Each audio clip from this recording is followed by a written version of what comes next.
নতুন বছর শুরু হয়েছে, তিনটা কাজের কথা বলে দিই, যে তিনটা কাজ আমার নবী বলছেন যখন চলে আসবে দেরি করা যাবে না।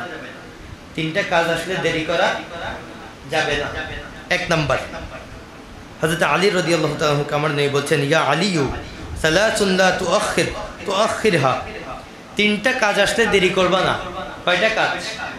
নতুন বছরে আমরা সর্বশেষ প্রতিজ্ঞা আজকে, যে এই তিনটা কাজ আমাদের সামনে আসলে আমরা দেরি করব না। এক নাম্বার, as-salatu ইযা আতাত, আমার নবী বলছেন নামাজে দেরি করবা না যখন নামাজের ওয়াক্ত হয়ে যায়। আচ্ছা পড়বো আর কি, আর কিছুক্ষণ পর, আর কিছুক্ষণ পর, আর কিছুক্ষণ পর, একটু পর দেখা যায় পরের ওয়াক্তের আজান দিয়ে ফেলতেছে, আচ্ছা কাজা পড়ে নিব। আমার নবী বলছেন না, এটা করা যাবে না। আর ওয়াক্ত যখন হয়ে যায় নামাজের ক্ষেত্রে দেরি করা যাবে না। তাহলে আজকে নতুন বছরে অতীতের সব ভুল আল্লাহ আমাদের ক্ষমা করুক, সবাই বলে আমিন। নতুন বছরে আমাদের প্রথম প্রতিজ্ঞা, আজান দিলে নামাজে দেরি করব না। আল্লাহ আমাদেরকে এটার উপর আমল করার তৌফিক দান করুক।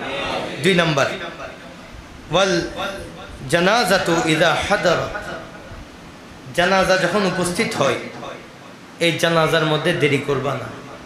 এখন তো আমরা ছেলে আসবে 3 দিন পর, মেয়ে আসবে 3 দিন পর, ফ্রিজার এনে লাশটাকে 2 দিন 3 দিন ওখানে রেখে দিই। মনে রাখবেন, মৃত ব্যক্তি মারা যাওয়ার পর এই কাজগুলো করা উচিত না। এবং এই যে ফ্রিজারের মধ্যেও রেখে দিচ্ছে দিনের পর দিন, মৃত ব্যক্তি কষ্ট পায়।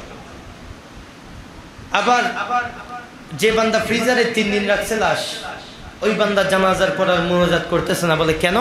না না, হতে তাড়াতাড়ি গরম করিব। মুনাজাতের কথা আসছে আর এই বান্দার তাড়াহুড়া শুরু। এদিকে 3 দিন লাশ ফেলে রাখছে, এখানে কোনো খবর ছিল না। বড় বদনসিব আমরা। দোয়ার কথা বলছে আর ওই কয় মিনিট লাগবে, যেটা তো সর্বোচ্চ 2 মিনিট 3 মিনিট 5 মিনিট, না না বলে তাড়াতাড়ি দাফন করতে হবে। তাই রে বেটা, এতক্ষণ কইছিলি তুই 3 দিন যে ফ্রিজারের মধ্যে ফেলে রাখছস লাশটারে। তার মানে আসলে তার আগ্রহ দাফনে না, তার সমস্যা মুনাজাতে। তো আমরা উদ্দেশ্য করে বলছি, একদম এগুলা থেকে সতর্ক হওয়ার দরকার। আপনারা চেষ্টা করবেন যখন কোনো বান্দা মারা যাবে যত দ্রুত সম্ভব, ফ্রিজারে রাখতে হলে জানাজার টাইম দ্রুত দিবেন, যত দ্রুত সম্ভব জানাজার ব্যবস্থা করবেন। তবে আবার ওই দ্রুত করতে গিয়ে মৃত ব্যক্তির যে ন্যূনতম হক এটা নষ্ট করা যাবে না। দ্রুত মানি তো এটা না যে আপনি গোসল টোসল না করায় মারা গেছে মাত্র প্যাকেট একটা করে ঢুকাই দিবেন, এটার নাম তো দ্রুত না। যতটুক সময় মাঝখানে লাগে এতটুক তো আপনার নিতে হবে। 3 নাম্বার, ইযা ওয়াজাদতা লাহা ওয়াল আইয়িমু ইযা ওয়াজাদতা লাহা কুফুয়ান, বলে যখন উপযুক্ত পাত্র এবং পাত্রী পাওয়া যাবে তখন বিবাহের ক্ষেত্রে দেরি করা যাবে। এটা আওয়াজ দিয়ে বলেন, দেরি করা যাবে। আমরা তো এখন ছেলে আরেকটু মানুষ হোক, মেয়ে আরেকটু পড়ালেখা করুক, অনার্স মাস্টার্স কমপ্লিট করুক, ছেলেও নিজের পায়ে দাঁড়াক। তো নিজের পায়ে দাঁড়াইতে বয়স কত? বলে 50। আরেকটু দাঁড়াক নিজের পায়ে। এই কাজ করা যাবে না। মনে রাখবেন, আপনার সন্তান সমাজের চাপে, আপনার চাপে, বিবাহের থেকে দূরে থাকার কারণে যা গুনাহ করবে সমস্ত গুনাহের দায়ভার মা বাবার থেকেও নিতে হবে। আপনি আপনার মেয়েকে মানুষ করছেন, মেয়ে এদিকে পার্কে গিয়ে অমানুষ হচ্ছে, এদিকে আপনার কোনো খবর নেই। আমরা সোশ্যাল মিডিয়াতে এই ব্যাপারগুলো দেখতে পাচ্ছি। মা বাবার কাছে অনুরোধ করব, প্রয়োজনে বিবাহ দেওয়ার সময় ছেলের পক্ষকে বলবেন যে আমার মেয়ে পড়ালেখায় ভালো, আর একটু পড়ালেখা করান। আমরা যেহেতু স্কুলে চাকরি করি, আমরা জানি বর্তমান ইয়াং জেনারেশনের অবস্থা কত খারাপ।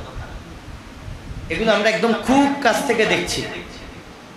আপনি মনে করছেন 9, 10, ক্লাস 4, 5 এর অবস্থা কি খারাপ এটা আপনি কল্পনাও করতে পারবেন না।